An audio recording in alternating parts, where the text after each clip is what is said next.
Welcome back to the Wandering Star Farmhouse. It has been a little while, and when I last left you, we were in the middle of the Every Bit Counts challenge where I was working on canning projects through the month of August. So I want to catch you up on some canning projects that I worked on and preservation project I worked on.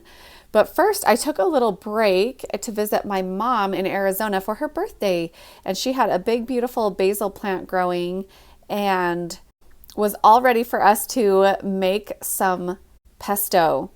So pesto is a great way to preserve a basil harvest. We made a classic pesto with green basil and with pine nuts and Parmesan cheese and olive oil and garlic. We enjoyed most of it fresh, but to preserve pesto, you're going to pour just a real thin layer of olive oil over the top, and it can be frozen. It can be stored in the fridge for a while or frozen if you want to keep it around even longer. Now, tomato season has finally arrived.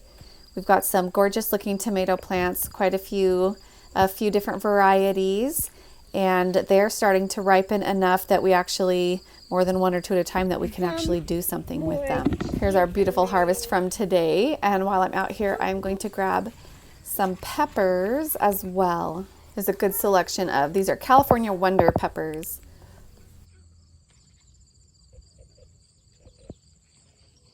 I'm going to take my tomatoes and slice a X in the base of this tomato and put it into boiling water. This is so that I can peel my tomatoes, and I'm going to put it in the boiling water just till I start to see that skin peeling backwards, and then I put it immediately in an ice bath to stop the cooking, because otherwise the tomatoes will get all mushy and they will not be easy to work with.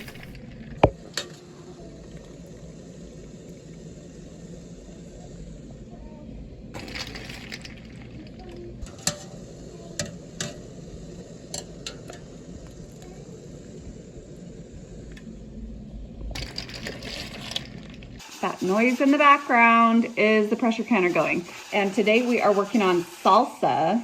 My son came to me a couple weeks ago, like 2 or 3 weeks ago, and said, we're out of salsa.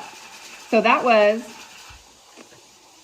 all salsa from canning last year. So it's pretty exciting when you can can up a year's supply of what you use, basically. So I'm like, we made it to the next salsa season. So we're doing salsa today.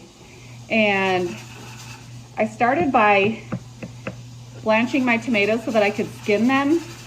And I was really not looking forward to it. That's the task I hate the most about doing salsa with tomatoes, but it actually went okay. I think I am really enjoying these Amish paste tomatoes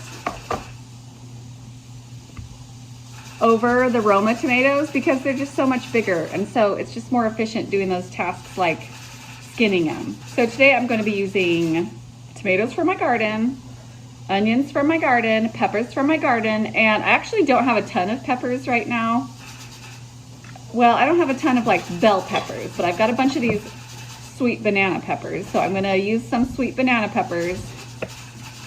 And then I was looking at a recipe in the Ball Blue Book from last year. I got a new copy of the Ball Blue Book, and it has this fiesta salsa that has,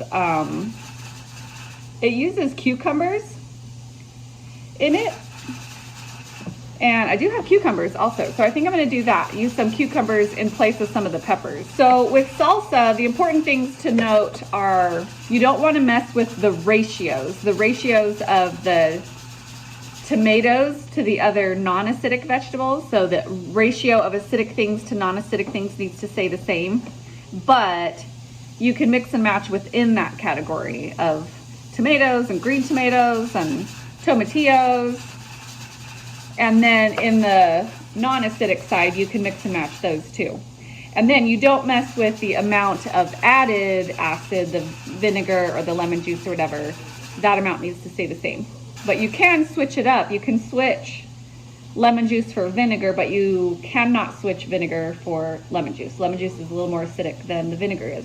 So once you study and learn some of the basics of canning, you can actually have a little bit of freedom to switch things around and change up the recipes just a little bit to suit your needs.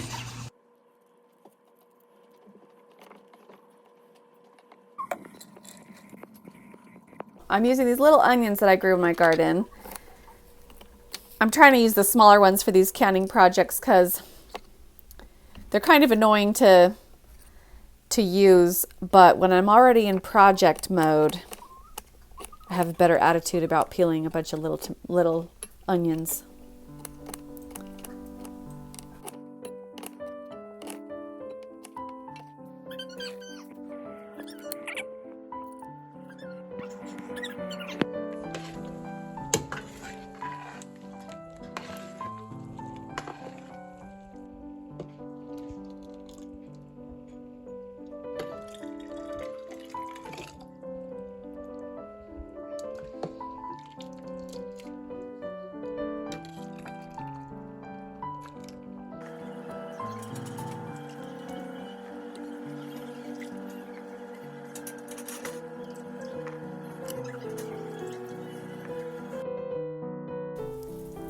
We had enough salsa left over that didn't go into the jars that we were able to keep some out and taste test it.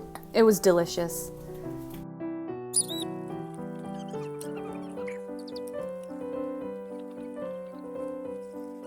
Okay, today we're digging through the weeds to find our dry beans.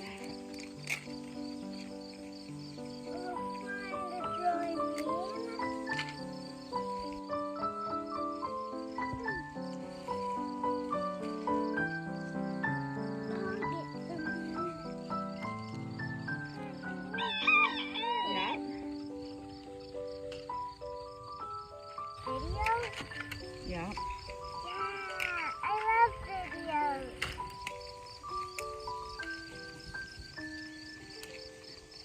This one's small. Okay, inside these seed pods we have cranberry beans, October beans, horticultural Taylor beans. They go by a lot of different names. I didn't bring a big enough bowl outside because I still have most of this row to do. But little sister realized she needs a Band-Aid.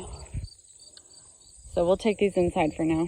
Last year, I tried to just leave some in their shells, and I thought, that's a nice task I can do later in the winter or something, but I put them out in a basket out in the garage, and mice found them.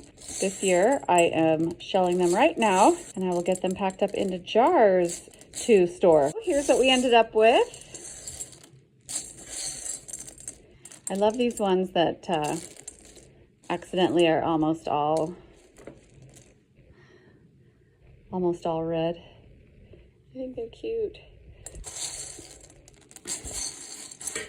I'm not going to close up the jars tight just yet because these are still just a little bit. Some of them I think might be just a little bit on the moist side still. I want to make sure they're nice and dry. Here's a couple that are from here's the pod they were in. They're still very moist, plump, and full of water. See the difference between them and the other ones. You can cook with them at this stage and use them. You don't have to dry them, rehydrate them. You can cook with them at this stage. Make a pot of beans with those, but this is how we're going to store them.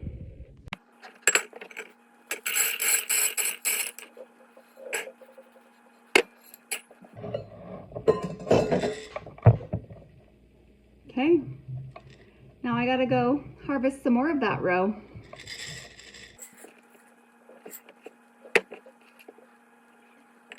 Today I was trying to think what else I can do with the green beans that are coming in from my garden right now other than just jarring them up plain, because we don't go through a ton of the jars of the plain ones. So I was thinking about it, and minestrone soup is something that my family enjoys that has green beans in it. And I can't find any like canning recipes for minestrone soup. I think one reason might be that a lot of times minestrone soup has pasta in it. So we obviously will not add pasta, but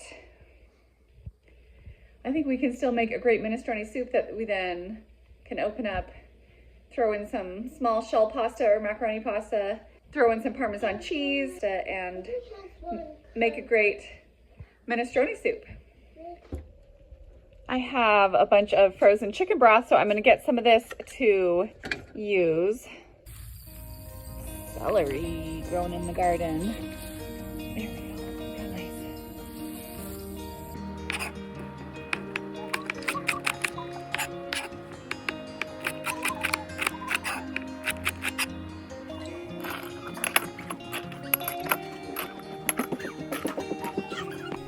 Here's my little garden onions again. The bigger ones I put just in the pantry because I think they'll store better and they'll be easier for using just on a weeknight dinner when I need it to be a little bit quicker.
Okay, I went and grabbed the rest of the beans.